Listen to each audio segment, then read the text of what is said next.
Hare Krishna, Krishna Krishna, Hare Hare, Hare Rama, Rama Rama, Hare Hare. So the other day, right, I was on Facebook talking about in order to be a teacher of adults, you have to be willing to learn like a child. The essence of learning like a child is basically being curious and willing to stretch your imagination. That's the only real difference between an adult and a child. It's curiosity and imagination. Adults, I don't know what happens to us, but we just give up all sense of curiosity at a certain age. I guess around, I don't know, the tween years, because tween years are very, very important. Tween years are just like childhood years. They're very formative. They form your future life, career choices, how you think, how you look at the world. It's the transition from being a child to being a teenager. So it's in between. They call it tween. We're talking about the 10, 11, and 12-year-old age group. Very, very formative time. Tweens are a lot like children in the fact that they're not really fully independent yet. But they're starting to lose their curiosity in the tween years. Now, it's funny because years ago, when I used to be a Nubian Islamic Hebrew, under that philosophy, Dr. York taught us that the pineal gland closes at about the age of 7. Pretty much your pineal gland becomes calcified around the age of 7. He said it's around the age when a child loses their sense of imagination. So basically, when your kid stops talking to themselves, stops playing with toys or imaginary friends, they're transitioning in not necessarily into their tween years, but into their tween energy pattern or their tween mentality. Because tweens, that's when they start putting down the toys and start picking up other hobbies and habits and social connections. Whereas a child, they can only depend on their family, on their schoolmates for social connections. Tweens start to expand more into the world.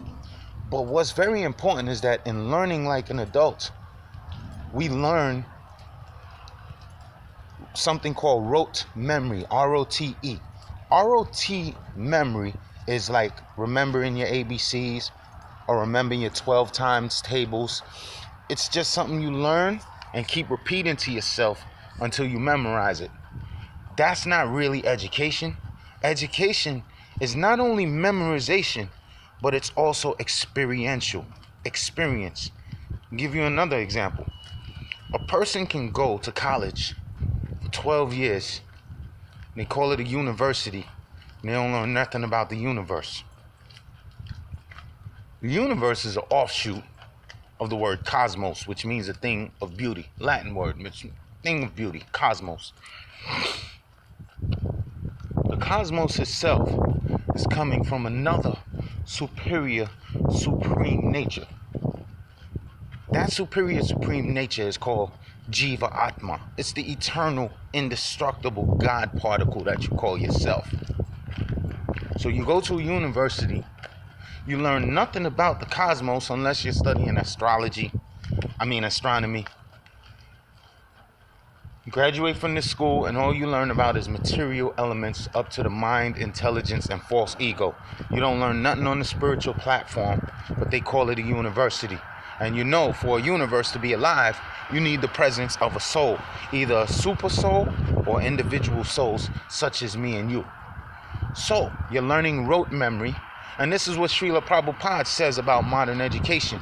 He basically says that education means that you are well versed, you are expert. Your diploma means that you're expert at rules and regulations and misinformation. Remember that. So it's not that he's not telling you not to go to college, but he's telling you that there will be misinformation if you go to college.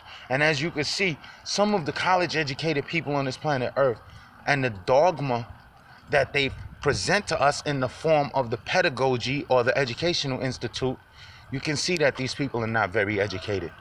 It'll be the small things, I'm not going to go into details or nitpicking because none of us are perfect.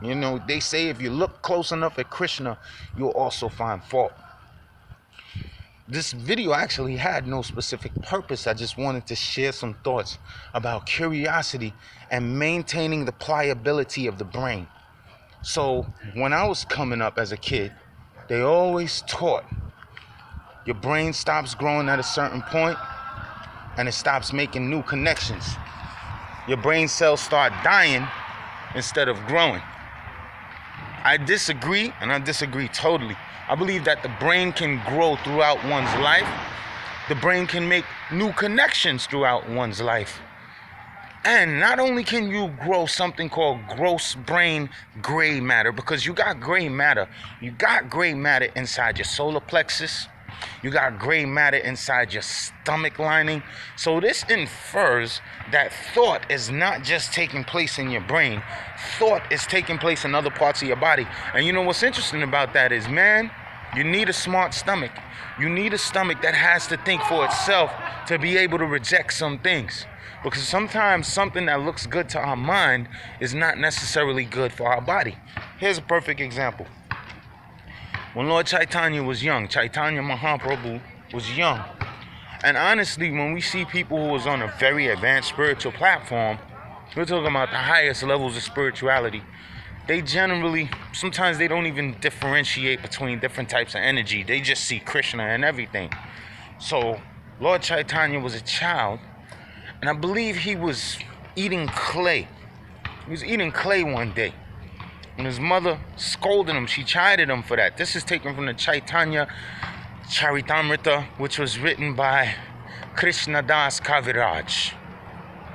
And in the Chaitanya, it's called the Antya Lila is afterwards. Madhya Lila is the middle part of his life. And I forgot the word for his Lila or his pastimes of his childhood. But this is during the Adi Lila, the original early Lila. So in the Adi Lila section of the Chaitanya Charitamrita, he's eating clay basically as a kid. His mother scolded him, and he tells her, he's like, not a kid, as a child. And he tells her, well, earth, clay is just a transformation of earth. And food is a transformation of earth. So why would you scold me, mother, for eating clay? And she said to him in so many words, yes, and likewise, a clay pot is a transformation of earth, and earth itself is earth. But you cannot utilize earth to hold water. So everything has a purpose, and when it's transformed into a certain way, its purpose is no longer useful for other purposes. He was like, fine, mother, since you explained it that way, I won't eat clay anymore. You know, this is all transcendental pastimes of the Lord. He could be testing his servants to see how intelligent they are. Who knows? But that's a good lesson, that not everything can be used for everything. You know, a baseball bat can be used to knock somebody out, but that's not the purpose of a baseball bat. It's better suited to hit a baseball out the park. But yes, it can be transformed for a use that's not according to manufacturer's instructions. So we have to maintain brain pliability by remaining curious. Curiosity is one of the paths to actually find Sri Krishna himself. There's 4 types of men who approach Krishna, and one of those classes is the curious class. So curiosity, and we see Christ speaking of in the Bible, what does he say? Like the kingdom of God is going to those who are like children. Now, children, people say, well, what's the first attribute of childhood is innocence. Wrong. Little babies are humping pillows, okay? Let's just keep it 100, okay? The sex impulse is there. They might not have a lot of material experience because when you come into a new body, your mental slate is wiped clean. Not your karmic slate. Your mental slate is wiped clean. And the only thing that remains in your mental state is the grooves. You have grooves, you have patterns in your brain, and you have grooves or patterns in your mind. So if you were the type to be educated or an athlete in a previous life, generally, regardless of whatever type of brain you get in your next life, the mental impressions are still there on your subtle body. So you're going to gravitate towards athleticism, or you're going to gravitate towards intellectualism, or you're going to gravitate towards whatever it is that you're attracted to life after life. The grooves are still there. And as you maintain your curiosity and your learning, you strengthen and deepen those grooves and create new connections in your brain. So to become a teacher of adults, you must learn like a child. Like, one secret: how do I retain so much information? Because as I'm reading, I like to stop and repeat the sentence to myself, or repeat the paragraph, or I'll read a paragraph, I'll try to understand what the writer is saying, and I will rephrase it in my own words, but I will remain true to the essence of what he's saying. And that's the secret of building up not only a strong vocabulary, but really strong conversational skills, because you have to be able to say the same thing in more than one way to reach different classes of people. But it can still be true. You can still tell the truth, but you can change it up without being untrue to the original essence of what's being said. So when a person says Bhagavad Gita as it is meaning I'm presenting these facts according to what Krishna meant. I may change up the ideas according to the time, place, and circumstance, but the essence is the same. The essence of Bhagavad Gita is actually surrender to Krishna. You know, Arjuna wanted to surrender to his own desires. His own desire was not to kill his family or to engage in war, but that's not what the year 3100 BC was about. 3100 BC was about war because they had insulted Mother Earth. Draupadi was actually Mother Earth incarnated in the form of a female. And when they insulted her, Krishna knew the time for female energy is over. The time for female religions is gone. The time for respecting women is gone. But we have to have this last war to kill off these kings, because as crazy as Kali Yuga is going to be, it'll be 10 times worse if these kings and their descendants continue to live on the face of the planet Earth. So yeah, it was a new age coming in. But curiosity is very, very important to maintain that pliability of brain. Children are so blessed. So the characteristic of childhood is not innocence or purity, because those grooves are still there. And as soon as you plant a seed in the soil and it meets proper conditions, that seed is going to prosper and bloom anyway, whether it's in the form of a child's body or an adult's body. If a certain seed for a certain desire is there, it's going to pop off sooner or later. The main characteristic of childhood is curiosity. That's how you maintain your brain pliability.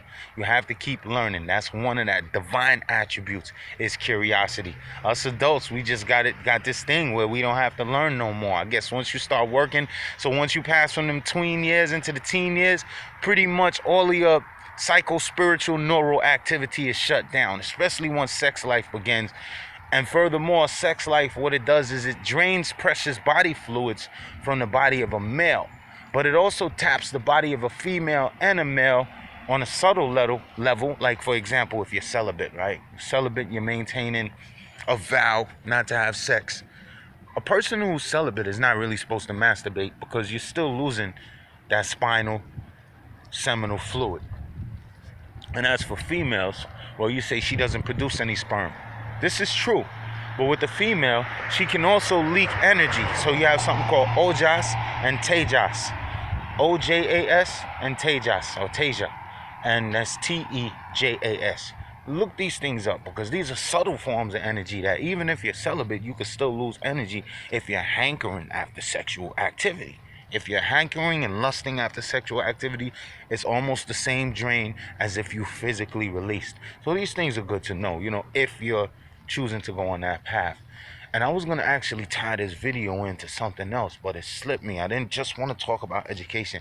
It was tying in to something else that's going on in this world. But there's so much going on in this world. Now, obviously, if you have any questions or what have you about that, but I just wish I could just tie this video in to what I was thinking. I'm going to have to start writing this stuff down beforehand, you know what I mean? Because I really feel unsatisfied, like this video is incomplete. Maybe I could pause the video for a minute and think about it and come right back.